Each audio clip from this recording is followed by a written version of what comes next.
오늘장 어떤 이슈가 변수가 될지 기다리고 계시나요? 오늘장 이슈가 될 재료를 미리 주목해본다. 수요일 이슈메이커 시간 두 분과 함께 해보죠. 하이투자증권 스마트 PB센터 이건희 부장, 헤르메스 스탁 하창원 본부장과 함께하겠습니다. 어서 오세요. 안녕하십니까. 안녕하세요. 먼저 이건희 부장님 갖고 네. 오신 이슈부터 확인해 보겠습니다. 네. 바로 확인해 볼까요? 네. 2차 전지를 갖고 나왔는데 오랜만에 와, 처음이에요. 네, 갖고 나왔죠. 예, 반갑습니다. 최근에 이제 내년 전망을 하는 2차 전지 산업에 대해서 어떻게 전망을 할 거냐에 대한 이제 장문의 리포트들이 나오기 시작을 했습니다. 이제 쭉 이제 면밀히 이제 분석을 좀 하고 있는데 2차 전지가 보면 지난 7월 이후에 좀 급격하게 조정을 받고 어떻게 보면은 올 상반기에는 가장 좋았던 섹터가 2차 전지였다라고 하면 하반기에는 제일 안 좋았던 섹터가 사실은 2차 전지였다라고 보시면 될 것 같은데 그 이유가 그러면 이제 보면 연초에는 엄청난 기대감들이 이제 많이 붙었죠. 근데 이제 유럽의 경기 불황이라든지 중국 업체가 이제 진출하면서 지금 유럽 상황도 사실은 녹록치 않습니다. 왜 그러냐면 중국이 거의 턱 밑에까지 좀 쫓아와 있는 상황이고 그다음에 대부분의 메이커들이 이제 중국의 주력 제품인 LFP 배터리 기반의 이제 배터리들을 주로 채용하려고 하고 있기 때문에 이런 부분들이 여전히 우리나라 업체들한테 부담인 상황이고요. 그래서 이제 주로 이제 미국에 투자가 집중되고 있었는데 미국도 마찬가지로 GM이나 포드가 최근에는 픽업 트럭의 생산이라든지 이런 것들을 좀 연기를 하기 시작했죠. 그래서 이게 이제 2차 전지가 생각보다 우리가 원했던 속도만큼 빠르게 가고 있지 않구나라는 게 이제 확인되면서 사실은 조정을 좀 많이 받았다라고 얘기를 하고 있고요. 또 이제 지금 정치적인 이슈까지 또 이제 부각이 되고 있습니다. 사실은 트럼프 대통령이 다시 한번 된다라고 하면 이게 보조금이 좀 축소되는 거 아니냐라는 논란도 여전히 있는데 아직까지 이제 내년까지는 이제 보조금은 아마 사상 최대로 많이 나올 걸로 지금 보고 있고요. 네. 지금 주가는 내려오고 있는데 사실은 LG 에너지 솔루션이나 이런 주요 배터리 업체들 삼성 SDI 이런 보면 실적은 올라오고 있습니다. 예, 그래서 사실 이게 밸류에이션 부담이 점점 낮아지고 있는 상황인데 중국의 이제 LFP 배터리의 공급 과잉 문제도 한동안 또 이슈가 됐었고 이 부분 때문에 중국의 생산량을 좀 조절하고 있는 상황인데 이렇게 안 좋은데 왜 들고 나왔냐라고 이제 말씀을 하시죠. 근데 원자재 가격들도 많이 떨어졌습니다. 그러니까 유가랑 똑같이 생각하시면 될 것 같은데 원자재 가격과 연동해서 판매를 하고 있긴 하지만 과거에 비싸게 사온 거를 싸게 팔아야 되는 그런 형태가 나왔기 때문에 최근에 2차 전지 관련된 업종들이 실적이 떨어지는 이유, 특히 소재 업체들이 안 좋았던 이유는 거기에 있다라고 보시면 될 것 같고요. 이건 이제 어느 정도 바닥은 잡고 있지 않나라고 좀 보고 있습니다. 네, 알겠습니다. 지금 또 보면 에코프로 머티리얼즈가 이틀 연속 상한가를 기록하면서 2차 전지 업종 전반에 훈풍을 불어넣고는 있는데 살 걸 그랬어요. 그러니까요. 그런데 또 이게 수급 블랙홀 현상이 있는 거 아니냐. 또 내지는 판가 하락 지속된다. 전기차 수요 둔화된다라는 우려가 지속되는 상황에서 업계 전망 좀 그래도 긍정적으로 보시는 겁니까? 그러니까 지금 당분간 조정 국면에 들어간 건 맞다라고 보고 있는데 이제 그 일부 이제 주요 종목들을 보면 사실은 이제 밸류에이션 부담은 굉장히 많이 낮아졌고요. 숫자는 올라오고 있는데 예전에 이제 숫자가 올라오기 전에 먼저 기대감이 올라갔다가 오히려 지금 숫자가 올라오는 상황에서 주가는 좀 빠지고 있는 상황이고요. 일단은 하반기에 그러니까 내년에 이제 전기차 산업은 지속적으로 성장할 거는 보입니다. 근데 문제는 성장률이 이제 시장의 기대치와 달라졌다라는 부분이고, 근데 이 달라진 부분들을 이미 주가는 좀 많이 반영을 했다라고 생각하시면 될 것 같고요. 뭐 에코프로 머티 같은 경우는 사실 신규 상장 주기 때문에 이게 수급 쏠림 현상으로 이제 유통 물량이 워낙 한 15%밖에 안 되기 때문에 지금 현재 그래서 일부적으로 올랐다고 좀 개인적으로 생각을 하고 있고 이 종목은 수급이 아마 따라서 움직이기 때문에 지금은 당장은 가격을 논하기는 좀 그럴 것 같고요. 지금 오히려 저는 이제 뭐 세트 업체 LG 에너지 솔루션이라든지 뭐 삼성 SDI라든지 이런 종목들은 밸류에이션 부담은 굉장히 많이 줄었고 앞으로 지속적인 성장 가능할 걸로 보이고요. 오히려 원자재 가격이 지속적으로 좀 하향 안정화된다라고 하면 사실은 셀업체 입장에서는 굉장히 원료가 싸지는 거죠. 네. 그러면 이제 계속 싸게 공급받을 수 있다는 전제하에서는 오히려 이 산업이 더 성장하기 좋고 지금 미국에서 자동차가 판매하기가 어려웠던 전기차가 판매되기 어려웠던 이유가 뭐냐면 만들어서 팔면 다 손해입니다. 아무리 보조금을 받아도. 그래서 이게 결국에는 원가가 내려가야 되는 부담이 있고 그거에 따른 기술 개발이라든지 그다음에 우리가 이제 차의 그레이드가 달라지듯이 전기차들도 LFP 배터리를 채용하는 차부터 시작해서 뭐 실리콘 응급제를 사용하는 차까지 그레이드가 굉장히 다양해질 걸로 지금 생각을 하고 있습니다. 네, 지금 뭐 2차 전지 잘 나가려면 일단 전기차가 잘 팔려야 될 것 같고 그렇죠. 최근 들어서 우리 테슬라가 좀 많이 떨어졌다 이렇게 생각하면서 이제 테슬라 주가를 다시 담는 서학개미들 많단 말이죠. 오늘 보니까 240달러 이렇게 많이 떨어졌다가 다시 올라왔더라고요. 국내 관련된 종목들도 밸류에이션 부담 많이 조금 완화됐을 것 같은데 어떻습니까? 그렇죠. 지금 삼성 SDI 같은 경우 내년 실적 대비로 해도 한 16배 내외로 내려왔고요. 네. LG 에너지솔루션은 워낙 고객사가 되게 다양하게 펼쳐져 있는데 지금 매출에서 가장 큰 부분을 차지하는 게 테슬라인데 사실은 LG 에너지솔루션도 한 2025년도 기준으로 보면 한 16배까지 또 내려왔습니다. 여기도 마찬가지로. 그러니까 예전에 뭐 밸류에이션이 비싸다 막 이런 논란들이 있었던 종목들이 지금 20배 아래로 다 내려와 있다는 부분은 어느 정도 이제 부담은 좀 많이 벗어났다라고 보고 있고요. 그 일부 소재주들도 보면 사실은 생각보다 주가가 조정이 굉장히 깊었던 종목들이 많습니다. 그렇죠. 예, 그런 뭐 사실 상반기 때 굉장히 좋았다라고 얘기하지만 사실은 일부 세트 업체들이랑 셋업체들이랑 그 외에 이제 에코프로 그룹주 중심으로 올라갔지. 그렇죠. 일부 소재주들은 거의 계속 뭐 1년 내내 내리막길을 지금 걷고 있는 종목들도 많기 때문에 이런 부분들이 이제 해소되는 국면으로 이제 진입할 가능성이 높다라고 보고 있습니다. 네, 알겠습니다. 잠시 후에 이 안에서도 보고 계시는 한 종목 픽해 볼 거고요. 자, 다음은 자, 우리 명품 스탁, 저 헤르메스 스탁의 우리 하청원 본부장 주목하고 계신 섹터 어떤 게 있습니까? 네, 저는 음식료 쪽에서 라면 쪽을 좀 보고 있는 상황입니다. 사실상 데이터는 굉장히 잘 나와주고 있는데 오히려 이제 금리 인하에 대한 시그널들이 좀 나오다 보니까 조금 주가가 본업과는 상관없이 좀 하락한 부분들이 있었거든요.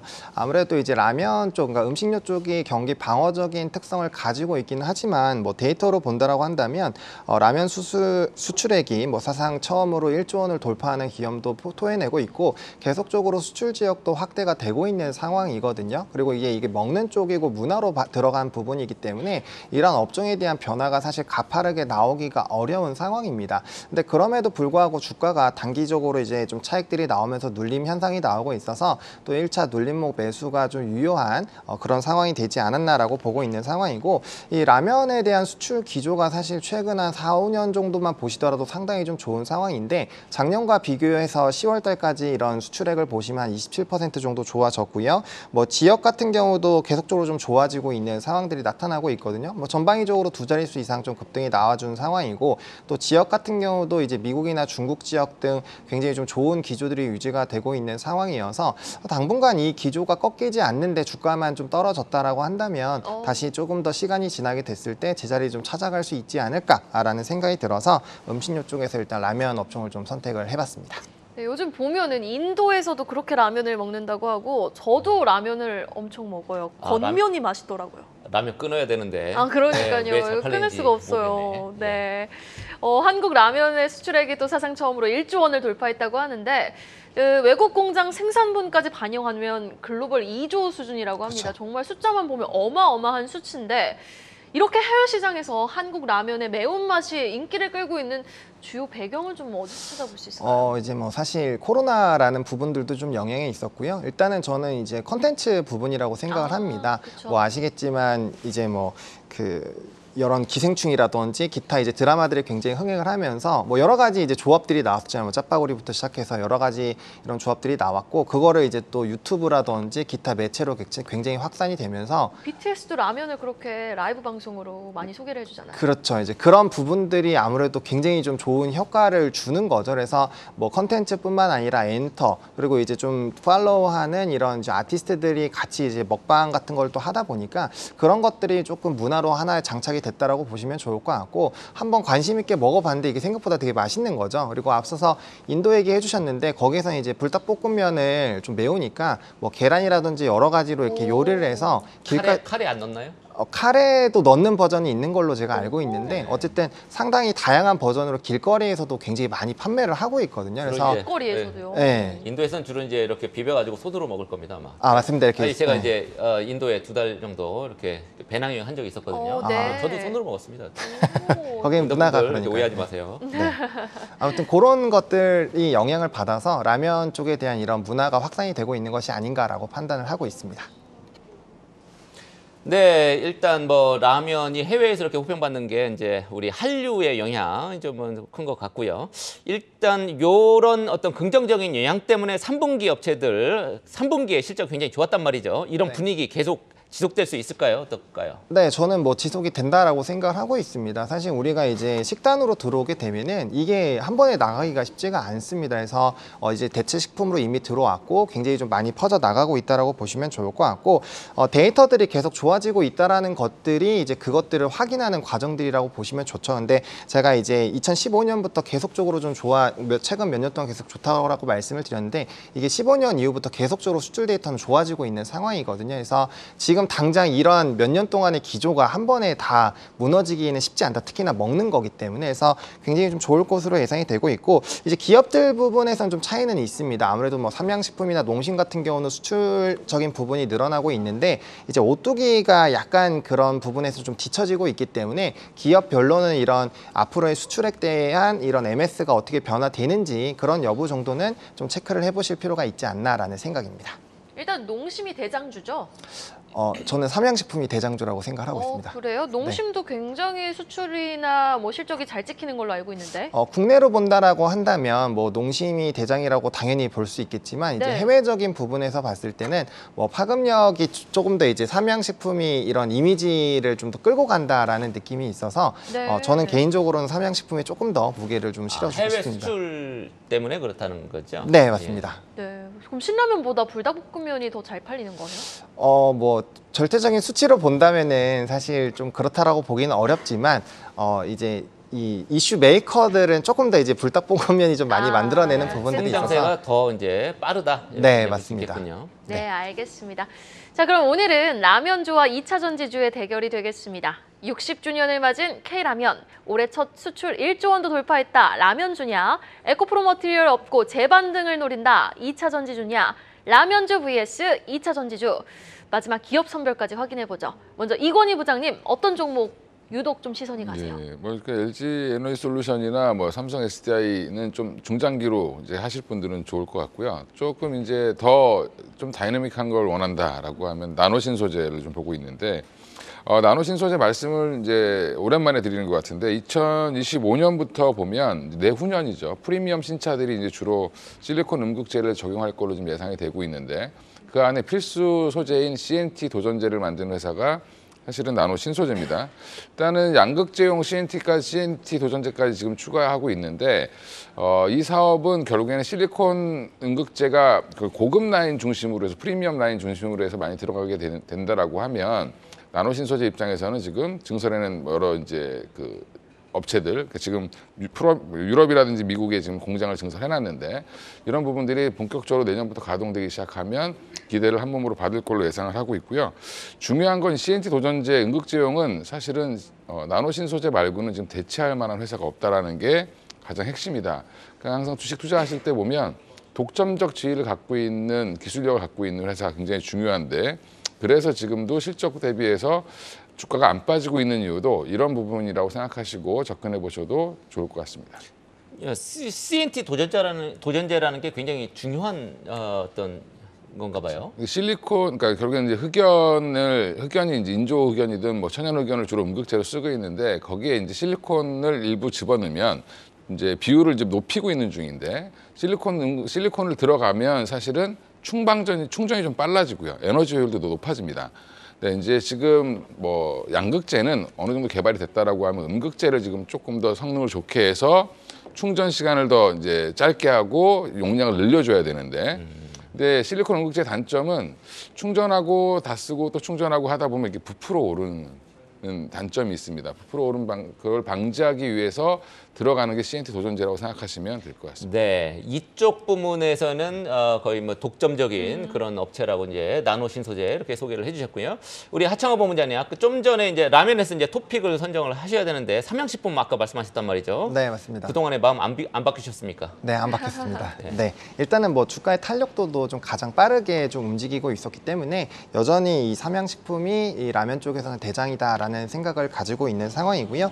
그다음에 이제 실적 같은 경우도 분기 최대 매출을 기록을 했었는데 이게 3천억 원을 돌파한 것이 처음이고 특히나 영업이익 같은 경우가 100%가 넘게 굉장히 좀 가파르게 성장이 나타나고 있거든요. 그러니까 수치가 같이 따라와 주면서 주가의 상승력이 나오고 있었다라는 점이 좀 핵심이고, 그다음 해외 사업 같은 경우도 매출이 78% 넘어가면서 2천억 원을 또 넘어서는 이런 다 처음으로 이전 좀 분기점 같은 걸 넘어지고 있는 상황이어서 이 속도가 점점 더 가팔라지지 않을까라는 기대감이 높아지고 있는 상황이고, 또 이제 국내에서도 흐름들이 나쁘지 않은 상황이거든요. 뭐 가정 간편식에 대한 수요도 많이 늘어나고 있어서 거기에 따른 매출이 한 23% 정도 또 추가로 늘어났다고 해서 국내에서뿐만 아니라 해외에서도 좀 같이 고르게 성장을 하고 있고, 특히나 해외 쪽에서는 그 속도나 이제 폭 자체가 좀 크게 높아지고 있다 보니까 거기에 따른 좀 기대감들을 조금 더 걸어 보시면 좋지 않을까라는 생각이 들어서 삼양식품을 좀 토픽으로 꼽아 보도록 하겠습니다.